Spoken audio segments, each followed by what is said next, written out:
Film उस समय के फ्लैशबैक के साथ खुलती है जब हमारा नायक विक्टर एक छोटा लड़का था। एक दुर्भाग्यपूर्ण दिन वह और उसका परिवार एक दुर्घटना में पड़ जाते हैं क्योंकि उनकी कार एक पुल से गिर जाती है। हालांकि विक्टर जीवित रहने का प्रबंधन करता है, लेकिन उसके पिता इसे नहीं बनाते हैं।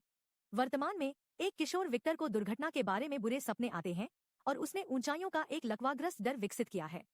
एक सुबह वह स्कूल जाने से इनकार कर देता है क्योंकि छात्रों को पास के पहाड़ों पर भ्रमण पर ले जाया जा रहा है।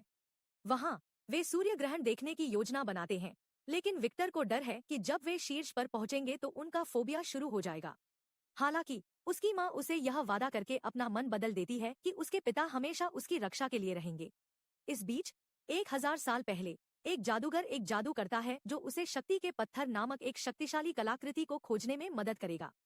वह पूरी दुनिया पर शासन करने के लिए इसका इस्तेमाल करने की योजना बना रहा है। उसके सामने आग एक ड्रैगन सिर का आकार बनाती है, जो वर्तमान समय में विक्टर की जैकेट पर छवि से मेल खाती है। इस बीच विक्टर ने अपने सबसे अच्छे दोस्त वुल्फचिक के साथ भ्रमण पर मस्ती की। वह दिन के अंत में प्रकाश के लिए आतिशबाजी का एक गुच्छा भी लाया है। दूसरी ओर वॉफ्सिक ने मूर्ख बनाने के लिए एक मेगाफोन लाया है। थोड़ी देर जंगल से गुजरने के बाद समूह एक पुल पर पहुंचता है। हालांकि विक्टर अपने फोबिया के कारण इसके बीच में जम जाता है। यह वोविक को पुल की शुरुआत में वापस खींचने के लिए मजबूर करता है, जबकि पूरी कक्षा उस पर हंसती है। शर्मिंदा विक्टर जंगल में भाग जाता है और एक चट्टान के पास बाकी सभी से छिप जाता है। इसके तुरंत बाद वोवस्की अपने दोस्त को ढूंढता है और उसे सांत्वना देने की कोशिश करता है। हालांकि सूर्य ग्रहण शुरू होते ही उनकी चैट बाधित हो जाती है। अचानक एक बड़े पैमाने पर भूकंप क्षेत्र हिट वल्सिक चट्टान के किनारे से गिर जाता है और समय पर चट्टानों को पकड़ लेता है। विक्टर उसकी मदद करना चाहता है, लेकिन ऊंचाइयों का उसका फोबिया उसे जमे हुए रखता है। और इससे पहले कि वह कुछ भी करने का साहस जुटा सके, उसके पीछे एक जादुई पोर्टल खुलता है और विक्टर को वोव्स्की के मेगाफोन के साथ अवशोषित कर लेता है। जब विक्टर फिर से अपनी आंखें खोलता है तो वह खुद को उसी चट्टान पर पाता है, लेकिन 1000 साल पहले। पास में अलेश्को नाम के कवच में एक आदमी है जिस पर दुश्मन सैनिकों के एक समूह द्वारा हमला किया जा रहा है, जिसे मनुष्य कहा जाता है। ओलेश्को एक चालाक तलवारबाज होने के नाते इन सैनिकों को आसानी से हरा देता है, लेकिन चीजें जटिल हो जाती हैं जब उनके नेता एंडेक द्वारा हमला किया जाता है, जो जल्दी से उस पर हावी हो जाता है और बैकअप के रूप में अधिक सैनिकों को लाता है। उस समय विक्टर लड़ाई को बेहतर ढंग से देखने की कोशिश करते हुए यात्रा करता है और गलती से मेगाफोन को सक्रिय कर देता है। यह सैनिकों को विचलित करता है और ओलेश्को को भागने का मौका देता है। सौभाग्य से उसके पास एक घोड़ा है और क्यूबा के सैनिकों द्वारा उस पर अपना हाथ रखने से पहले विक्टर को उठा लेता है।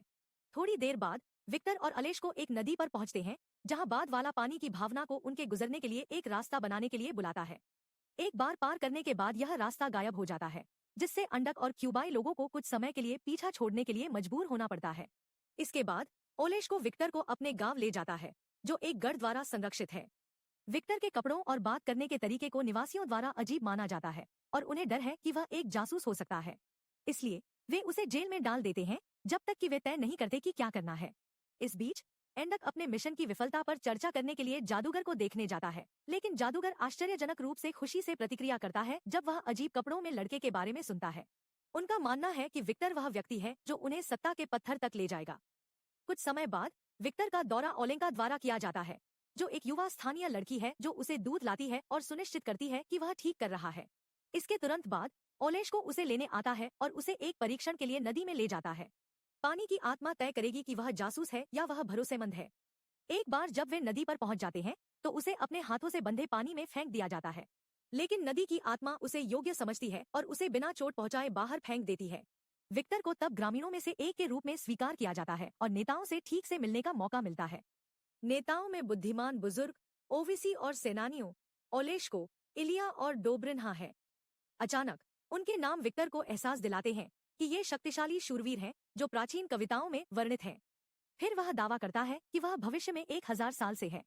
पहले तो वे उस पर विश्वास नहीं करते, लेकिन जब वह अपने माइक्रोफोन का उपयोग करता है तो वे अचंभित रह जाते हैं। विक्टर तब अपने समय पर लौटने का रास्ता पूछता है और ओवी उस पर गौर करने का वादा करता है। बाद में शाम को ओलेश्को नदी की आत्मा से बात करने के बाद कुछ समाचार लेकर आता है। विक्टर के लिए भविष्य में लौटने का एक तरीका है, लेकिन उसके लिए उसे एक दाना की तलाश करनी होगी जो उसे सिखा सके कि बल द्वारा समय पोर्टल कैसे खोला जाए। सौभाग्य से अलेश्को जानता है कि एक दाना कहाँ मिलना है। जैसे जैसे दिन बीतते हैं, विक्टर अपना समय गांव में तलवार और धनुष का उपयोग करना सीखने में बिताता है। उसे गढ़ का प्रहरी दुर्ग भी देखने को मिलता है, जो इतना लंबा है कि यह उन्हें पूरे राज्य पर नजर रखने में मदद कर सकता है। बाद में वह तू हरिन से भी मिलता है, जो एक मंदबुद्धि मानव कैदी है जिसे प्रहरी दुर्ग के पास एक पिंजरे के अंदर रखा गया है। प्रशिक्षण सत्र समाप्त होने के बाद विक्टर गांव छोड़ देता है। वह एक नक्शे का उपयोग करके दाना की तलाश में है जो ओलेश्को ने उसे दिखाया था। सौभाग्य से वह ओलेंका के पास आता है जब वह मशरूम इकट्ठा कर रही होती है और उसे अपना मार्गदर्शक बनने के लिए मना लेती है, क्योंकि वह इस क्षेत्र को अच्छी तरह से जानती है। जादूगर जासूस रेवेन को नोटिस किए बिना जो उनका पीछा कर रहा है। किशोर कुछ घंटों तक चलते हैं, जब तक कि वे दो विशाल रॉक दीवारों के बीच एक मार्ग में प्रवेश नहीं करते। विक्टर अचानक खुद को एक उजाड़ भूमि में पाता है, जो पास में रहने वाले एक दाना द्वारा डाला गया भ्रम है। वह अपने दिमाग में अजीब आवाजें सुन सकता है। आवाजें कहती हैं कि अगर वह ज्ञान चाहता है तो उसे झूठ बोले बिना अपने सबसे बड़े डर को स्वीकार करना होगा। बिना किसी हिचकिचाहट के विक्टर कार दुर्घटना और ऊंचाइयों के अपने डर की कहानी साझा करता है। दाना लड़के को उसकी कमजोरी स्वीकार करने के लिए मंजूरी देता है और वह जानकारी साझा करता है जिसकी उसे तलाश है। वह बताता है कि शक्ति का पत्थर नामक एक कलाकृति उसे भविष्य के लिए पोर्टल खोलने में मदद कर सकती है। हालांकि जब विक्टर पूछता है कि पत्थर कहाँ मिल सकता है, तो दाना एक पहेली में जवाब देता है। वह कहता है कि यह पाया जा सकता है कि पंखहीन अपने घोंसले कहाँ बनाते हैं, और जब विक्टर हवा की सवारी करता है तो देखा जाएगा। केवल वही व्यक्ति जो अपने साथ दूसरे दिल को छूने में सक्षम हो, शक्ति के पत्थर तक पहुंच सकता है। जैसे ही दाना पहेली कहना समाप्त करता है, विक्टर ओलेंका के साथ जंगल में लौट आता है। जब वह पहेली साझा करता है तो वह अनुमान लगाती है कि पंखहीन के लिए घोंसला पास के एक गांव को संदर्भित करना चाहिए जिसका नाम स्टॉक विलेज है। कुछ घंटों बाद दोनों गांव में पहुंच जाते हैं। विक्टर मौके पर एक पतंग बनाता है और इसका इस्तेमाल हवा की सवारी करने के लिए करता है, जैसा कि पहेली ने कहा था। इसके तुरंत बाद पतंग स्वचालित रूप से पास के एक छोटे से तालाब में गिर जाती है। फिर वह पानी में कूदता है, पतंग से जुड़ी स्ट्रिंग का अनुसरण करता है और अंत में शक्ति का पत्थर पाता है। विक्टर से अनभिज्ञ जादूगर स्पाइरवेन यह सब देखता है और अपने गुरु को बताने के लिए उड़ जाता है। जैसे ही खबर जादूगर तक पहुंचती है, वह पत्थर चुराने के लिए ह्यूमन सैनिकों का एक झुंड भेजता है। जैसा कि उसने उम्मीद की थी, ये क्रूर योद्धा न केवल विक्टर और ओलेंका का अपहरण करते हैं, बल्कि सारस गांव को भी आग लगा देते हैं। सौभाग्य से प्रहरी दुर्ग के लिए धन्यवाद, गढ़ के सैनिक हमले के बारे में सीखते हैं और तुरंत अपने योद्धाओं को भेजते हैं, जिसका नेतृत्व इलिया, डोब्रिन्हा और अलेश्को करते हैं। उन्होंने अपने बेहतर तलवार कौशल से क्यूबाई लोगों को आसानी से हरा दिया। जब जीत के बाद हर कोई किले में वापस आ जाता है, तो इलिया विक्टर को निर्देशित करने की कसम खाती है ताकि वह उस पोर्टल को ढूंढ सके जिससे वह आया था। लेकिन ओवसी का सुझाव है कि उन्हें तूफान की प्रतीक्षा करने की आवश्यकता है, क्योंकि पत्थर बनाने वाले देवता गड़गड़ाहट के स्वामी थे। उनका मानना है कि केवल एक तूफान ही अपनी शक्ति को सक्रिय कर सकता है। बाद में विक्टर ओफी का उसके घर तक पीछा करता है और उसे पता चलता है कि बूढ़ा आदमी एक फ्लाइंग मशीन बनाने की कोशिश कर रहा है।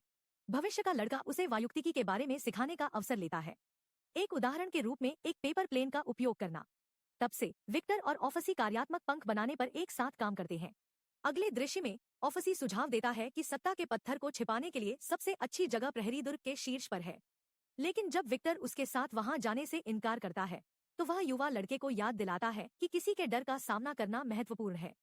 इसके तुरंत बाद विक्टर और ओफसी इसे शीर्ष पर बनाने का प्रबंधन करते हैं, जहां बाद वाला पत्थर को चट्टानों के ढेर के नीचे छुपाता है।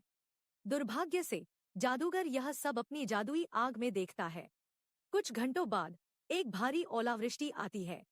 बड़े बड़े ओले पकड़े गए तुहैरिन को उसके पिंजरे में मारते हैं, जिससे उसे बहुत दर्द होता है। सौभाग्य से विक्टर कुछ पुराने सेलक्लॉथ को पकड़ लेता है और कैदी की रक्षा के लिए पिंजरे को उसके साथ कवर करता है। उस रात बिजली की एक फ्लैश प्रहरी दुर्ग के शीर्ष पर चट्टानों के ढेर से टकराती है। शक्ति का पत्थर अन्य चट्टानों के साथ पिंजरे के पास गिरता है। तुहाइरीन चालाकी से ताला तोड़ने और भागने के लिए मलबे का उपयोग करता है। वह भागने से पहले चट्टानों के अन्य टुकड़ों के साथ सत्ता के पत्थर सहित गांव से कई चीजें लेता है। फिर वह कमन शिविर की यात्रा करता है, जहां जादूगर नोटिस करता है कि तुहिरिन गलती से सत्ता का पत्थर लाया है। इसलिए वह एंडे को सूचित करता है कि उन्हें अब उस व्यक्ति की आवश्यकता होगी जिसने इसे काम करने के लिए पत्थर को पुनः प्राप्त किया था। अगली सुबह गढ़ के लोगों को पता चलता है कि तुहाइरी और पत्थर चले गए हैं। इसके बावजूद विक्टर और ओफसी फ्लाइंग मशीन को खत्म करने पर ध्यान केंद्रित करते हैं, क्योंकि यह युद्ध के बिना पत्थर को पुनर्प्राप्त करने की उनकी एकमात्र उम्मीद है। कुछ समय बाद ओफसी और ओलेंका जामुन और कुछ काई इकट्ठा करने के लिए बाहर जाते हैं। वहाँ वे मनुष्यों के एक समूह द्वारा घात लगाकर हमला करते हैं जो ओलेंका का अपहरण करते हैं। ओफसी खुद को बचाने का प्रयास करता है लेकिन घायल हो जाता है। वह किसी तरह गांव में पहुंचने का प्रबंधन करता है और सभी को बताता है कि क्या हुआ था, लेकिन इसके तुरंत बाद उसने दम तोड़ दिया। दूसरी ओर ओलेंका को एंडेक ले जाया जाता है। वह एक कागज की चिड़िया छीन लेता है जिसे विक्टर ने उसे दिया था और उसे एक कौवे के साथ गढ़ में भेज देता है। जब विक्टर इसे प्राप्त करता है तो वह अपने जीवन को जोखिम में डालने का फैसला करता है और अकेले कमन शिविर में चला जाता है। वहाँ उसे पत्थर को सक्रिय करने के लिए कहा जाता है यदि वह ओलेंका को जीना चाहता है। लेकिन विक्टर चतुराई से अपने बैग से आतिशबाजी निकालता है, उन्हें जलाता है और अराजकता पैदा करने के लिए उन्हें सैनिकों पर फेंकता है। दुर्भाग्य से इससे पहले कि वह और ओलेंका बच सकें, उन्हें एंडक द्वारा पकड़ लिया जाता है जो उन्हें पत्थर को सक्रिय करने का अंतिम मौका देता है। विक्टर को पता नहीं है कि क्या करना है जब तक कि वह अपने सिर में पहेली का पाठ नहीं करता है और दिल से दिल के हिस्से का एहसास करता है जिसका मतलब मानव बंधन का जादू है।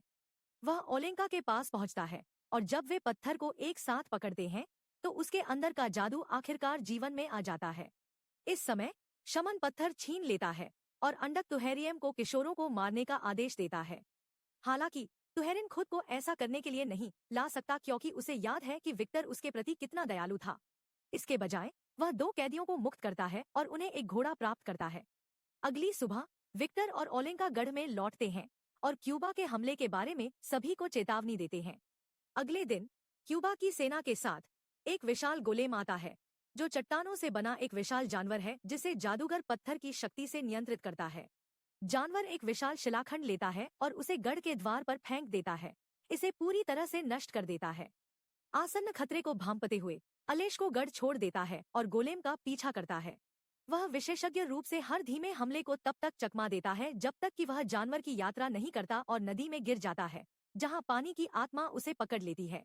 उस समय एक नया ग्रहण शुरू होता है और एंडेक अपनी सेना को गढ़ पर हमला करने का आदेश देता है।